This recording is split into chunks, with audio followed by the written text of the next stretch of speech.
합니다. 할렐루야. 네, 지난주에 설교 잘한 것 같아요. 오늘 딱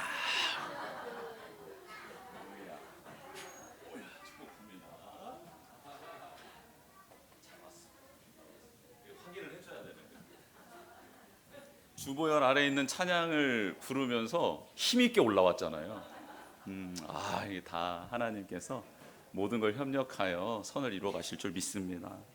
오늘 찬양이 굉장히 힘이 있고, 그리고 로빙 중창팀 오늘 이 찬양의 가사대로 사순절 기간 승리하게 될 줄 믿습니다.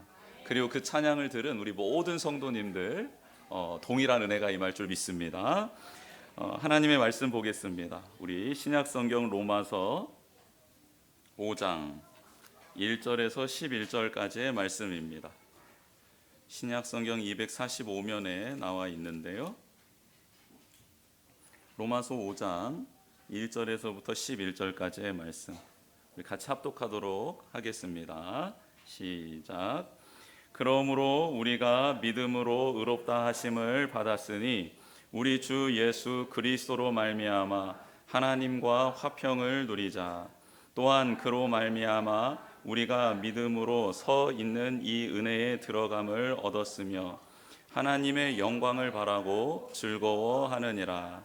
다만 이뿐 아니라 우리가 환난 중에도 즐거워하나니 이는 환난은 인내를, 인내는 연단을, 연단은 소망을 이루는 줄 알미로다. 소망이 우리를 부끄럽게 하지 아니함은 우리에게 주신 성령으로 말미암아 하나님의 사랑이 우리 마음에 부은 바 됨이니 우리가 아직 연약할 때에 기약대로 그리스도께서 경건하지 않은 자를 위하여 죽으셨도다. 의인을 위하여 죽는 자가 쉽지 않고 선인을 위하여 용감히 죽는 자가 혹 있거니와 우리가 아직 죄인 되었을 때에 그리스도께서 우리를 위하여 죽으심으로 하나님께서 우리에 대한 자기의 사랑을 확증하셨느니라. 그러면 이제 우리가 그의 피로 말미암아 의롭다 하심을 받았으니 더욱 그로 말미암아 진노하심에서 구원을 받을 것이니 곧 우리가 원수 되었을 때에 그의 아들의 죽으심으로 말미암아 하나님과 화목하게 되었은즉 화목하게 된 자로서는 더욱 그의 살아나심으로 말미암아 구원을 받을 것이니라. 그뿐 아니라 이제 우리로 화목하게 하신 우리 주 예수 그리스도로 말미암아 하나님 안에서 또한 즐거워하느니라. 아멘.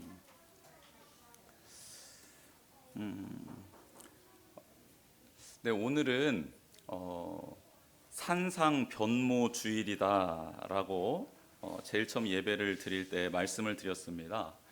예수님께서 어느 날 높은 산에 오르셨어요. 높은 산에 오르셔서 거기에서 이렇게 기도를 하시려고 올라가셨는데 모습이 변했습니다. 그래서 얼굴이 해처럼 빛나고 옷이 빛처럼 희어지는 놀라운 영광이, 하나님의 영광이 예수님 가운데 임하게 된 것이죠.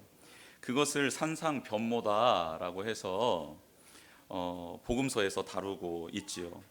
그런데 이 산상변모주의를 왜 이렇게 지키는가? 왜 이렇게 지키는 걸까요? 궁금해 하셔야 합니다. 왜냐하면 이제 우리 수준이 한 단계 높아져야 되기 때문입니다. 오늘 예배당에 들어오시면서 뭔가 한 가지 색깔이 달라진 게 있었는데 눈치채신 분 계십니까? 지난주와 이번 주 색깔이 달라진 게 있는데 뭐가 색깔이 달라졌을까요? 네, 관심이 없으시죠? 이 앞에 있는 휘장 색깔이 달라졌습니다. 그럼 전에 색깔 기억나십니까? 무슨 색깔이었죠? 보라색이요? 녹색이었죠, 녹색. 야, 그렇군요. 안 물어보면 모르는, 관심이 없구나. 그러니 정말 사랑해요, 축복해요. 녹색이었어요, 녹색.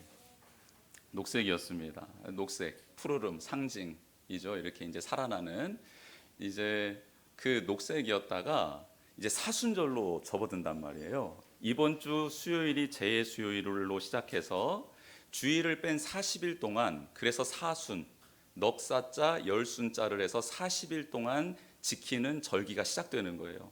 근데 이 사순절의 절기는 무엇을 의미하는 거냐면 예수님의 고난과 예수님의 죽으심과 또 예수님의 부활을 기다리는 절기란 말입니다. 이걸 사순절이라고 해요. 그런데 그 사순절을 상징하는 색깔은 무슨 색깔이냐면 보라색입니다. 보라색. 그런데 그동안 녹색으로 쭉 오다가 내일부터는 또 녹색으로 바뀌어요. 근데 딱 이번 주일 산상 변모 주일만 하얀색으로 바뀌고, 그 다음에 녹색으로 가다가 제수요일부터, 즉 사순절이 시작되면서부터 보라색으로 휘장이 바뀌고, 그 다음에 쭉 가죠. 쭉 가다가 하얀색으로 다시 바뀌는 순간이 있는데 그게 언제냐면 부활주일 날 바뀝니다. 그러면 한번 생각해 보세요.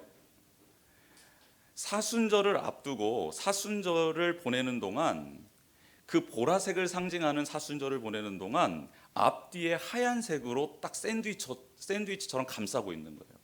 그렇죠.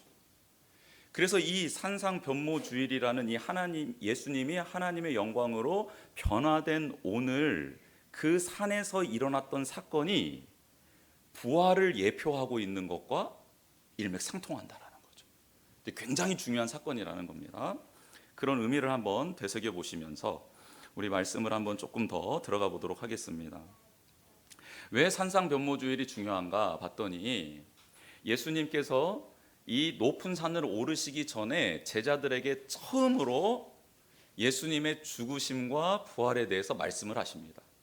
그리고 변화산 사건을 겪고 난 다음 산에서 내려오셔서 한 번 더 예수님의 죽으심과 부활에 대해서 말씀하십니다.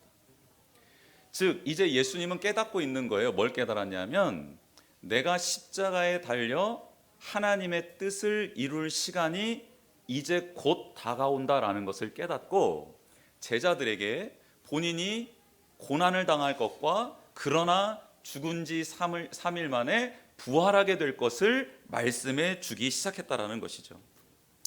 즉 예수님은, 제자들은 알지 못했지만 본인은 깨닫고 있었던 거예요. 나 이제 하나님의 뜻을 따라 십자가를 져야 될 때가 다가왔구나 라고 깨달은 것입니다. 그래서 그 순환의 길, 고난의 길을 준비하시기 위해서 첫 번째 예고를 하신 후에 높은 산에 오르신 겁니다. 예수님이 산을 오르셨다라는 성경에서의 표현은 기도하러 가셨다라고 해석하시면 좋겠습니다. 산에 오르셨다, 기도하러 가셨구나. 높은 산에 오르셨다, 하나님께 더 깊은 기도로 나아갈 제목이 생기셨구나 라고 이해하시면 참 쉽습니다. 하나님께서 지금 예수님에게 사명을 주셔서 이 땅에 보내셨는데, 이제 그 사명을 감당하기 위해서 예수님은 더 영적으로 무장되어야 했습니다. 여러분, 예수님이라고 십자가의 길을 그렇게 순탄하게 즐겁게 걷지 않으셨습니다. 사명의 길이었고 고통의 길이었기 때문에 하나님이 주시는 힘과 은혜가 없이는 그 십자가의 길을 걸을 수 없었던 것이죠. 그래서 높은 산을 찾으신 것입니다. 그렇게 높은 산 올라갔는데요, 거기에서 하나님의 영광이 임하고 예수님이 얼굴은 해처럼 빛이 나고 환해지고 옷은 빛처럼 밝아져 버린 겁니다. 그 모습이 이제 그 변화산 상에서, 높은 산에서 일어난 거예요. 그리고 그때 율법과 선지자로 대표되는 구약의 두 인물이 예수님과 함께 이야기를 나눕니다. 그 두 사람이 누구였냐면 모세, 율법의 대표주자 모세, 그리고 선지자의 대표자 엘리야가 예수님과 함께 그 변화된 산에서 이야기를 나눕니다.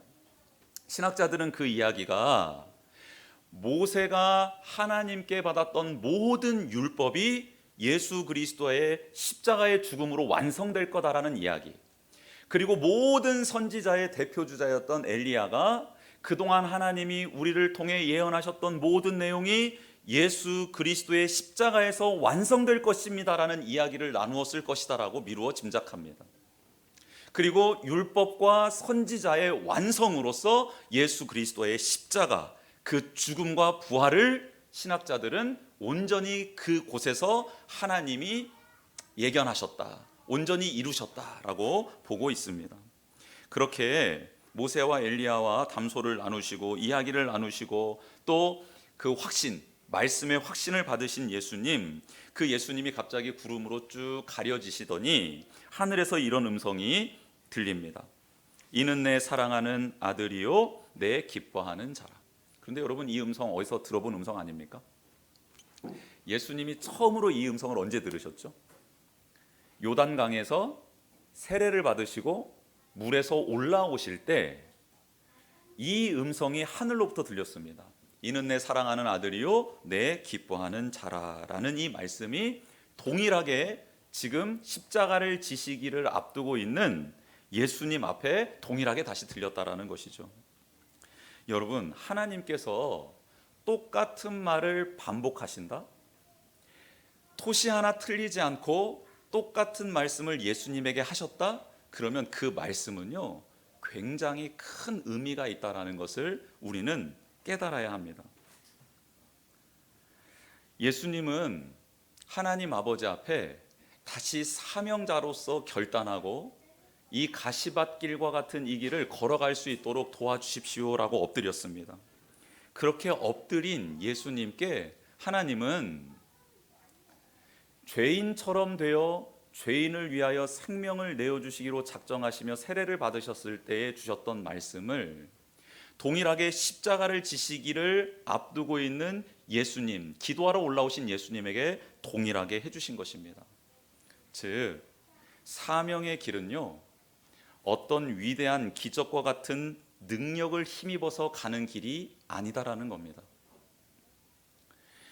홍해를 가르고 병자를 치유하고 산을 옮기는 기적과 같은 일들, 그런 능력이 우리에게 있어야 십자가의 길을 걷는 것이 아니고요, 그 십자가의 길, 사명의 길을 완주하기 위해서는 하나님이 나를 사랑하신다는 것과 하나님이 나를 지금 그런 나를 기뻐하고 계신다라는 이 하나님의 마음, 하나님의 음성을 들어야지만이 걸어갈 수 있는 길이라는 거예요. 사랑하는 성도 여러분, 우리는 지금 하나님께 부름을 받고 예수님을 믿음으로 말미암아 거듭난 사람이 되었습니다. 우리는 하나님의 뜻에 순종하고 거룩한 사명을 감당하기 위해 그 믿음의 여정을 지금 시작한 사람들입니다. 그러면 이 믿음의 길을 완주하기 위해서는 우리에게 무엇이 필요할까요? 도대체 필요한 게 무엇일까요?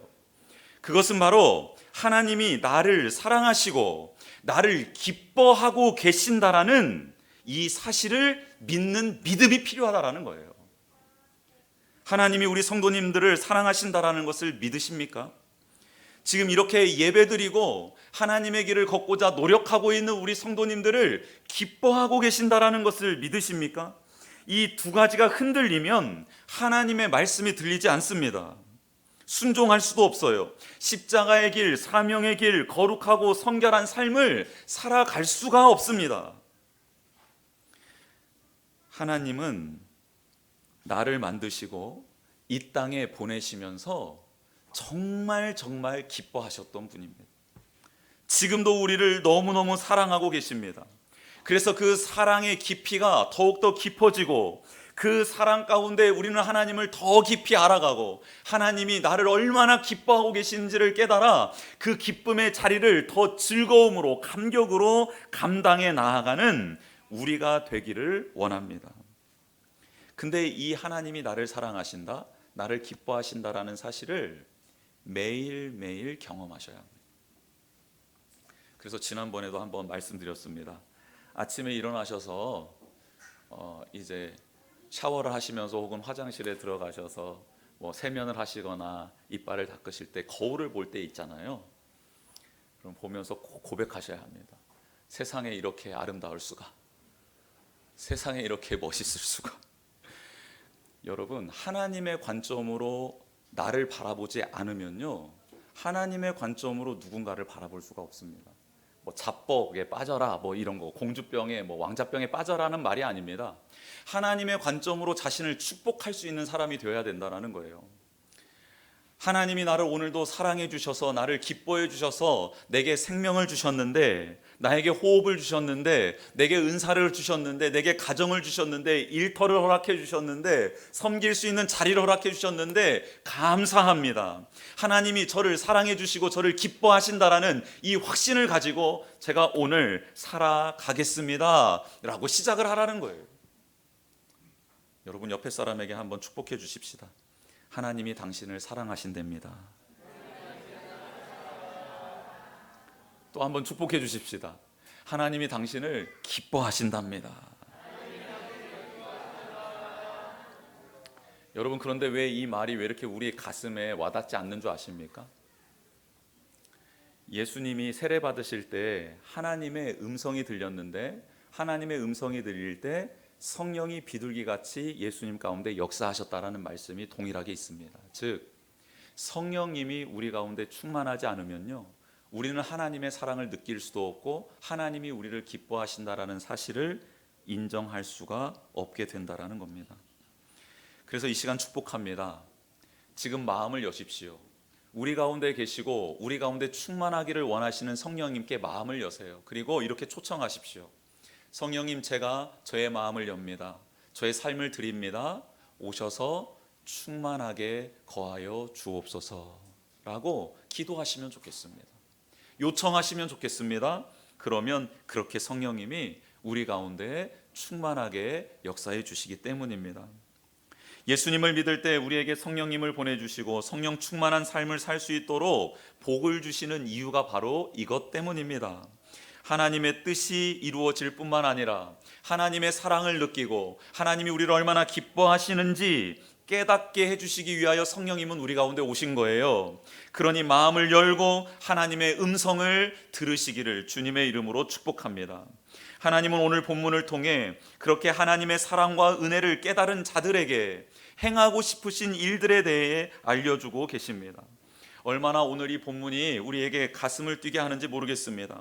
오늘 말씀은 바울이 성령님의 감동으로 로마에 있는 성도들에게 하나님의 말씀을 기록하여 보낸 서신입니다.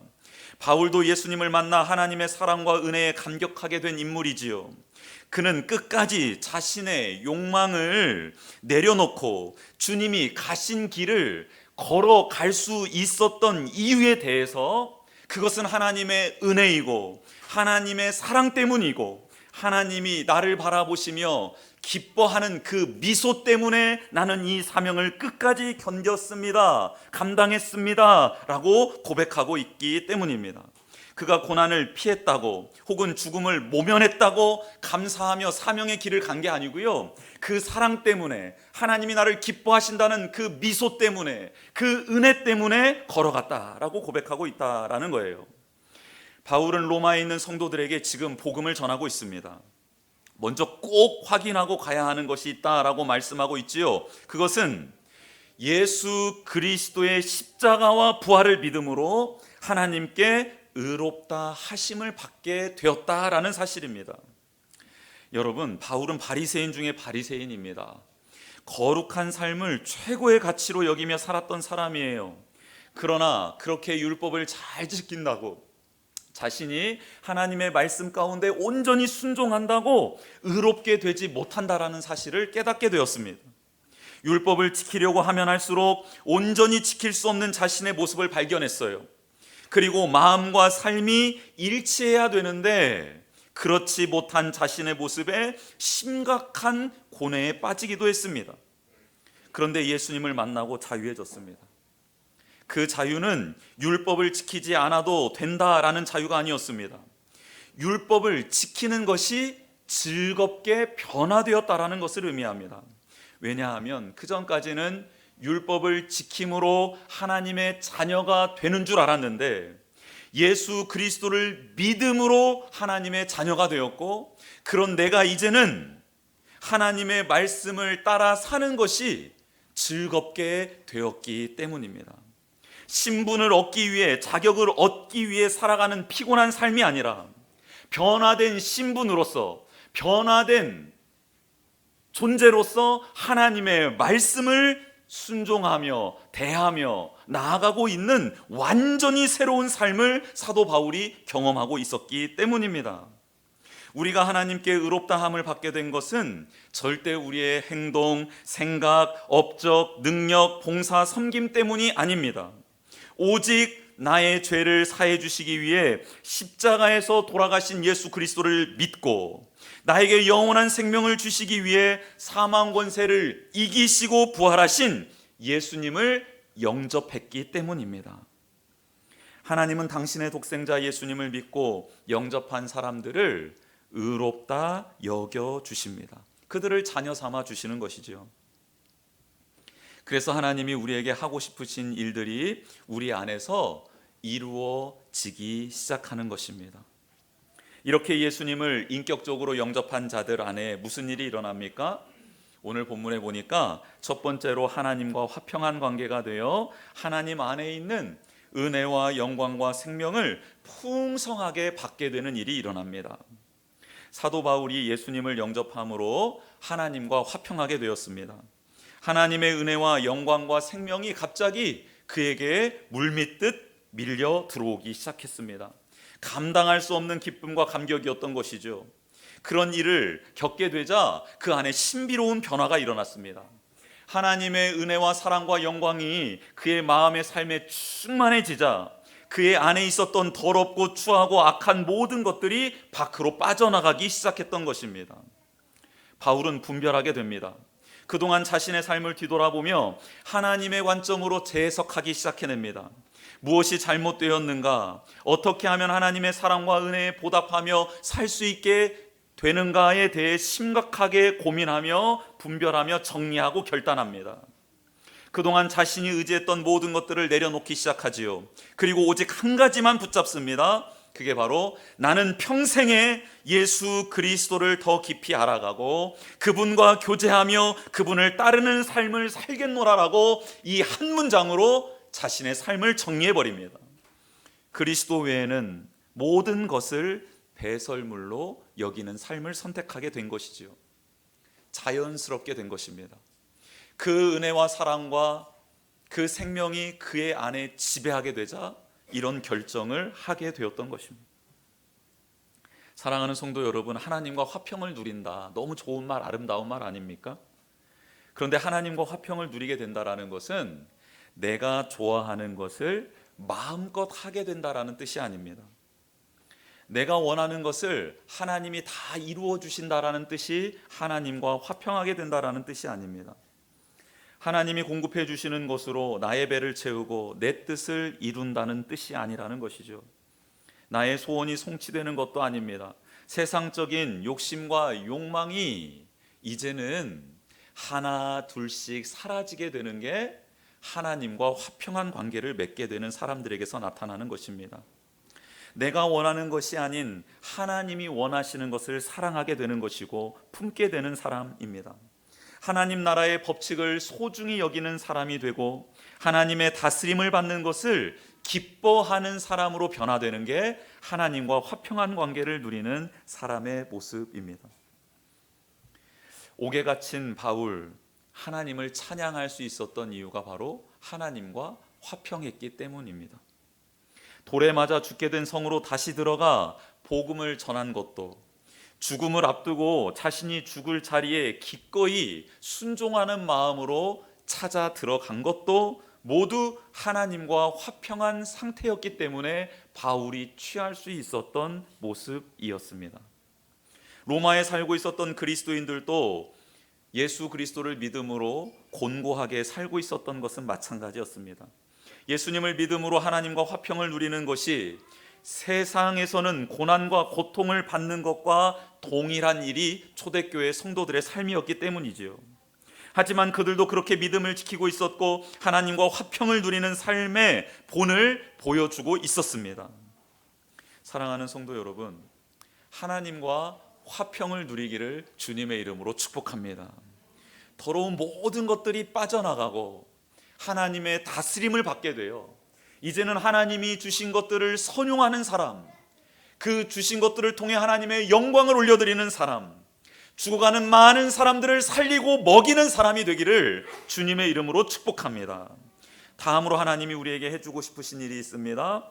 환난 중에도 즐거워하는 것입니다. 여러분, 예수님을 믿기만 하면 불행 끝 행복 시작이라는 말씀 많이 들어보지 않았습니까?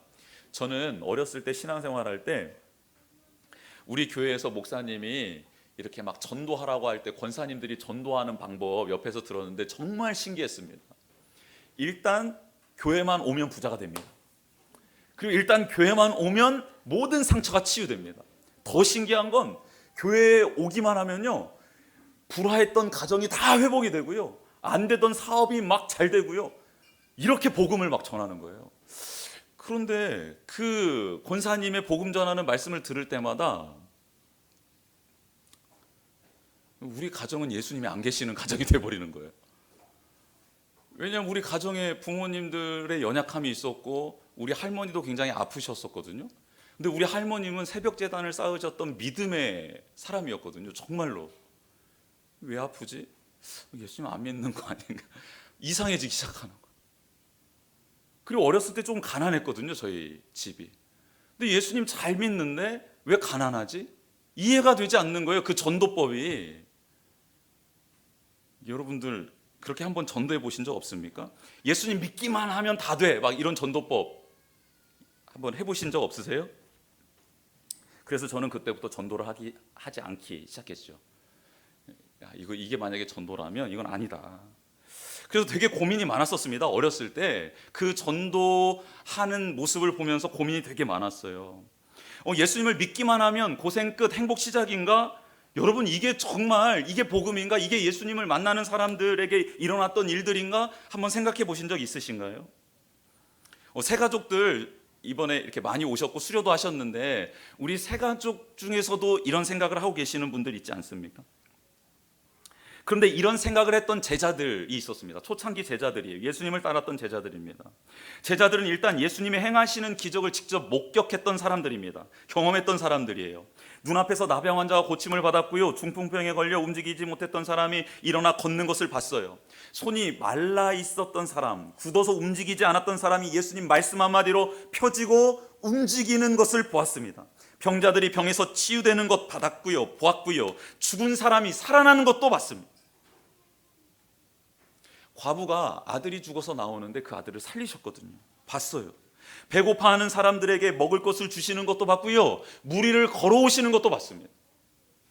세상에나 풍랑과 바람에게 명령을 하시는데, 파도에게 명령을 하시는 거예요. 예수님이 파도야 잔잔해라, 바람아 그만 불어라 말씀하시는데 그 말씀에 자연이 순종을 하는 것도 봤습니다. 여러분, 그렇다면 제자들이 예수님에게 기대하는 바가 있을 것 아닙니까? 제자들은요, 예수님을 따르는데 무서울 게 없었어요. 그리고 그들의 앞길에 꽃길이 펼쳐질 거라는 확신이 있었습니다. 그러나 순식간에 그것은 착각이었다라는 것이 예수님을 따르면서 제자들이 고백하기 시작합니다. 여러분, 예수님은요, 머리 둘 곳이 없으셨던 분입니다. 갑자기 제자들이요, 노숙을 하기 시작합니다. 그리고 베다니에 사는 마르다와 마리아 집에 갔을 때만 예수님은 밥다운 밥을 대접받으셨습니다. 여러분, 평상시 예수님이 돌아다니시는 곳에서는요, 대접을 제대로 받지 못했습니다. 그런데 마리아와 마르다 집 베다니에만 가면 거기에서는 좀 밥다운 밥, 이렇게 대접을 받으셨던 것이죠. 얼마나 배고팠으면 제자들이요, 길을 가다가 이삭을 훑어서 그것을 비벼서 먹었겠습니까? 성전세 낼 돈 반 세겔이 없어서 예수님은 베드로에게 일을 시킵니다. 야, 너 나가서 낚시해서 처음 낚여져 올라오는 그 물고기 안에 이렇게 한번 살펴봐라. 그러면 한 세겔이 있을 거다. 너와 나 세겔 그걸로 내라 라고 알려주시고 그렇게 성전세를 내셨습니다. 주머니에 한 세겔이 없었던 거예요. 그리고 예수님을 따라다니면 종교 지도자들 유대인들에게 험한 말을 듣기 일쑤였습니다. 욕을 얻어먹는 거예요. 가만히 있는데 욕을 얻어먹습니다. 그런데 대들지도 못해요. 왜요? 그들은 다 지도자들이고 힘을 가진 사람들이기 때문이죠. 여러분, 예수님을 믿고 따르는 그 길은요, 꽃길이 아니라 예수님을 의지하지 않고서는 갈 수 없는 길이었습니다. 하나님의 말씀이 아니고서는, 그 은혜가 아니고서는, 사랑이 아니고서는 갈 수가 없는 길이 예수님을 따르는 길이었습니다. 예수님은 어떤 누구에게도, 우리에게도, 제자들에게도, 하나님은 그 수많은 믿음의 사람들에게 한 번도 환난을 없애주겠다라고 말씀한 적이 없습니다. 그리고 바울과 로마에 있는 성도들도 모두 환난 가운데 있었습니다. 그런데 환난을 대하는 관점이 달라지는 것이죠. 환난으로 인해 하나님을 원망하거나 예수님을 믿는 것을 후회하지 않습니다. 환난 중에도 즐거워하는 사람으로, 이 세상이 감당치 못할 사람으로 변화가 되었던 것이죠. 사랑하는 성도 여러분, 환난을 통해 하나님이 우리를 성숙하게 해주실 것을 기대하는 우리가 되기를 원합니다. 그 미래를 바라볼 수 있는 우리가 되었으면 좋겠습니다. 환난은 인내를 선물해 줍니다. 인내는 연단으로 인도해 주고요, 연단은 소망을 이루는 줄 알미라 라고 말씀하고 있습니다. 어떻게 환난 중에 소망을 품게 될 수 있을까요? 어떻게 고난 중에 있는데 소망을 품을 수 있게 됩니까? 그것은 오늘 말씀에 기록되어져 있습니다. 우리 말씀을 한번 보도록 하겠습니다. 5절 말씀 같이 한번 읽어보겠습니다. 시작. 소망이 우리를 부끄럽게 하지 아니함은 우리에게 주신 성령으로 말미암아 하나님의 사랑이 우리 마음에 부은 바 됨이니. 아멘. 어떻게 환난 중에 소망을 품을 수 있는가? 그것은 예수 그리스도로 말미암아 하나님의 사랑이 계속해서 부어지기 때문에 그렇습니다. 넘치도록 채워주시기 때문에 그렇습니다. 예수님이 십자가를 참으실 수 있었던 이유는 그 자리에 하나님의 사랑이 십자가의 고통보다 더 크게 부어지고 있었기 때문이라는 거예요. 바울이 모진 고난과 핍박 속에서도 주님이 가신 길을 갈 수 있었던 이유는 그렇게 하나님의 사랑이 계속 그의 마음의 삶에 부어지고 있었기 때문입니다. 아무리 큰 물이 일어나도요, 하나님이 구름을 보내시고 그 땅에 소나기를 내리시면 잔불도 없이 산불이 싹 사라지는 것과 마찬가지입니다. 아무리 불이 크고 거세게 일어날지라도 하나님이 내리시는 비의 양이 그것을 압도하면 그 불은 더 이상 효력을 발휘할 수 없기 때문입니다. 사랑하는 성도 여러분, 오늘 이 본문을 메시지 성경은 이렇게 기록하고 있습니다. 그뿐 아닙니다. 온갖 환난에 포위되어 있을 때에도 우리는 소리 높여 찬양하기를 멈추지 않습니다. 환난이 우리 안에 열정 어린 인내를 길러주고 그 인내가 쇠를 연마하듯 우리 인격을 단련시켜주며 우리로 하여금 하나님께서 장차 행하실 모든 일에 대해 늘 깨어있게 해준다는 것을 우리가 알기 때문입니다. 이 같은 희망 속에 늘 깨어 있을 때 우리는 결코 실망하는 법이 없습니다. 오히려 정반대입니다. 우리가 하나님께서 성령을 통해 우리 삶 속에 아낌없이 쏟아붓고 계신 그 모든 것을 다 담아내기에는 아무리 많은 그릇으로도 부족하기 때문입니다. 여러분, 넘치는 사랑을 받게 되면 환난 속에서도 소망을 품게 되고 기뻐하게 될 수 있습니다.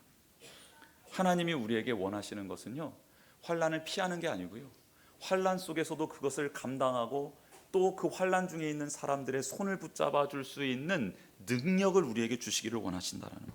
사랑을 넘치도록 부어주심으로 그 모든 것을 감당할 힘을 주시겠다 약속해 주고 계십니다.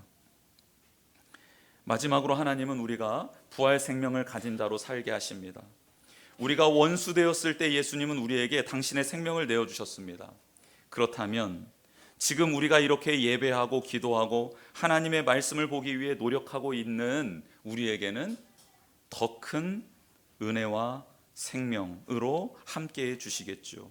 안 그렇습니까? 우리가 원수 되었을 때 생명을 주신 예수 그리스도께서 지금 그래도 하나님 안에 머물려고 노력하고 있는 우리에게 더 큰 은혜를 부어주시지 않겠습니까? 우리가 최악이었을 때에도 그분 아들의 희생적 죽음을 통해 우리와 하나님 사이가 친밀하게 되었는데, 그렇다면 지금 우리는 최선을 다하고 있는 지금은 그분의 부활 생명이 우리 삶을 얼마나 더 강력하게 붙들고 인도해 가시겠습니까? 할렐루야. 하나님은 지금 우리를 통해 하고 싶으신 일이 있으십니다. 하나님과 화평을 누리는 자로 하나님의 사랑을 풍성히 받아 누리는 우리를 통해, 또 부활 생명으로 가득한 우리를 통해 하나님의 뜻을 이루어 주시고 싶어 하십니다. 부활 생명은 우리에게 죽음의 두려움을 사라지게 하는 능력으로 임할 것입니다. 부활 생명은 더 이상 우리를 칙칙한 무덤에 머물게 하지 않을 것입니다. 부활 생명은 하나님의 영광을 찬양하고 어려움과 슬픔에 있는 사람들을 찾아가 그 사랑을 전하고, 그리고 하나님의 생기와 능력으로 하나님을 예배하며 그 뜻을 이루는 사람으로 우리를 변화시켜 주실 것입니다. 그렇게 부활 생명이 가득한 우리 모두가 되기를 주님의 이름으로 축복합니다. 우리 한번 말씀 채워보도록 하겠습니다. 주보 내용입니다. 첫째, 하나님이 나를 사랑하고 나를 기뻐하심을 믿어야 합니다. 여러분, 이게 첫 번째입니다. 이게 우리 가운데 믿어져야 하죠. 두 번째, 예수님을 믿음으로 하나님과 화평한 관계를 누리고 환난 중에도 넘치도록 임하는 하나님의 사랑으로 즐거워하는 우리가 되어야 합니다. 마지막은 우리는 부활 생명을 가지고 하나님의 영광을 찬양하게 되는 것이죠. 하나님이 하고 싶으셨던 이 일, 예수 그리스도를 통해 우리 가운데 온전하게 이루어진 줄 믿습니다. 이 시간 하나님의 그늘 아래 같이 찬양하면서 기도하는 시간 갖도록 하겠습니다. 하나님의